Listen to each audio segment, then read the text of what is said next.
Bharat news channel में आपका स्वागत है। हिंदी भाषी को लेके जो आपने सबसे बड़ा मुद्दा रखा है, हिंदी भाषी, इसमें सिर्फ उत्तर भारतीय नहीं आते हैं, इसमें प्रांत के बहुत सारे प्रांत के लोग 11 राज्य आते हैं। और आप पूरी हिंदी भाषियों के लिए ये जो मुद्दा अभी अभी चल रहा है महाराष्ट्र में, इस पे कुछ कहना चाहेंगे? व्यवसाय करते, 2 वक्त की रोटी कमाते हैं, परिवार का देखभाल करते हैं, ना कोई सरकारी नौकरी में है। हम चाहते हैं कि हमको यहाँ पे कोई हमारा अपमान ना करे। मारना इंसान को, एक हिंदू को जब मारना शुरुआत किया है तो ये सनातनी हिंदू खड़ा हो गया है। हमने ये नहीं सोचा कि हमारे साथ कौन कौन आएगा। मैं एक समझता हूं कि अगर समाज में से एक व्यक्ति हिंदू को टारगेट अगर करता है भाषा के नाम पर, तो उसे हम नहीं छोड़ेंगे, चाहे वो राज ठाकरे हो, चाहे उद्धव ठाकरे हो, या कोई भी हो। और राज ठाकरे ने जो कार्य किया है निंदनीय है। हमारी परिस्थिति क्या है हमको समझना चाहिए। अगर हम 32 लाख आर्थिक राजधानी में संगठित हो जाते हैं, हमारी ताकत समझिए गणित के आधार पर। अगर 2017 के चुनाव में अगर शिवसेना उद्धव को 16.3% वोट मिला था और बीजेपी को 16.3% वोट मिला था, कांग्रेस को 8% मिला था और मनसे को 4% वोट मिला था। आज 30 लाख मतलब 32% वोटर्स अगर एक साथ आ जाते हैं, आपको ना बीजेपी की जरूरत है, ना शिंदे की जरूरत, ना कांग्रेस की जरूरत है। आपकी जनसंख्या, मैं आपको गणित बता रहा हूं कि आपकी जनसंख्या है, उस आधार पर आप केवल मार खा के यहां पे शर्मिंदा आप महसूस ना करें। आप उत्तरवादी विकास सेना के इस मंच पे आइए, राजनीतिक मंच पर।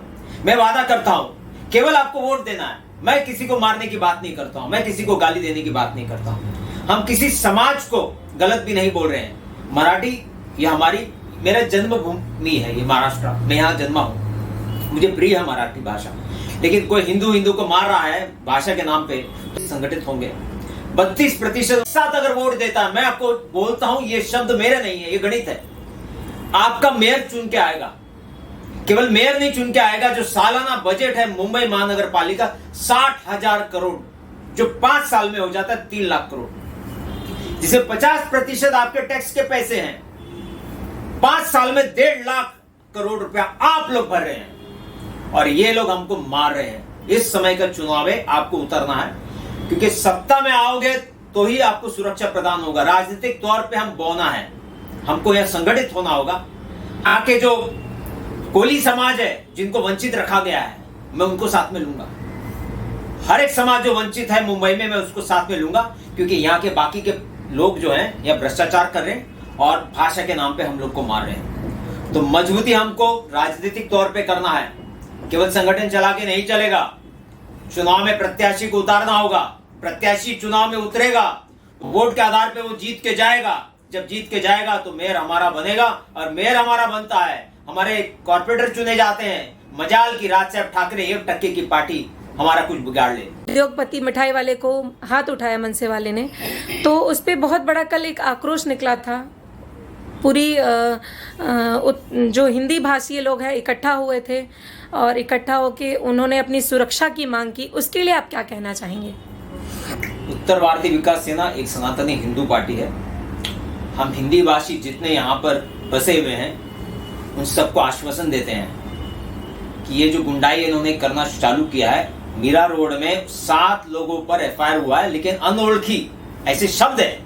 उत्तर भारतीय विकास सेना एकमात्र पार्टी है जो जाके कमिश्नर से मुलाकात करती है और अनोळखी जो नाम उसमें डाला जाए उसका एप्लीकेशन की है। हम लोग नहीं छोड़ेंगे जब तक वो 7 लोग आरोपी नहीं बनते हैं। और सभी जो हिंदू भाषी लोग हैं, जो यहाँ बसे हैं, परप्रांतीय लोग हैं, मैं आपको आह्वान करता हूं, आपको बचाने कोई नहीं आएगा। ये कलयुग है, कोई नहीं आने वाला है। ना आपके राज्य का कोई मुख्यमंत्री यहाँ बोलेगा, भूल जाइए। आपको स्वयं की सुरक्षा करना होगा, खुद का सुरक्षा कवच बनाना होगा, और वो एक ही मात्र तरीके से हो सकता है, राजनीतिक मंच पर आके।